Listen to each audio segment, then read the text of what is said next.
If you're like me, I'm sure by now you've heard about Bitcoin. It's been in the news a lot lately, and there's still quite a few people who don't understand what it is.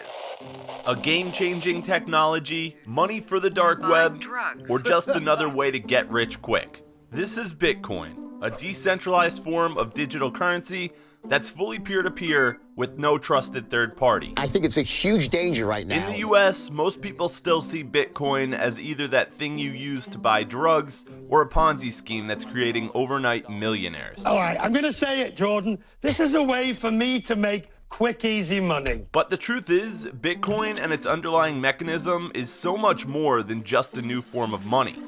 It's challenging many long-standing processes by offering alternatives with more efficiency and transparency. And it all started a decade ago, with Satoshi Nakamoto. We don't know much about Satoshi Nakamoto. The name is actually a pseudonym, meaning it could represent a he, she, or even a they. But we do know that in late 2008, in the midst of a global financial crisis, Satoshi did something remarkable by publishing the Bitcoin white paper. Your company is now bankrupt, our economy is in a state of crisis, but you get to keep $480 million. Nakamoto believed that the existing financial system was rigged. The governments that were supposed to protect its citizens actually created an economy that was rife with corruption. I have a very basic question for you. Is this fair? Regulations were nothing more than needless displays of power in the form of arbitrary restraints like borders, spending limits, fees, and even identity requirements. Bitcoin was intended to be the exact opposite, a decentralized system that's impossible to cheat because there is no central authority. This is a fantastic fundamental hedge and store of value against autocratic regimes and banking infrastructure that we know is corrosive to how the world needs to work properly. In fact, Bitcoins aren't issued by a central bank. Instead, they're generated through a process called mining. Mining is an open competition where dedicated computers on the network all vie to be the first to solve a complex mathematical equation in exchange for a bounty.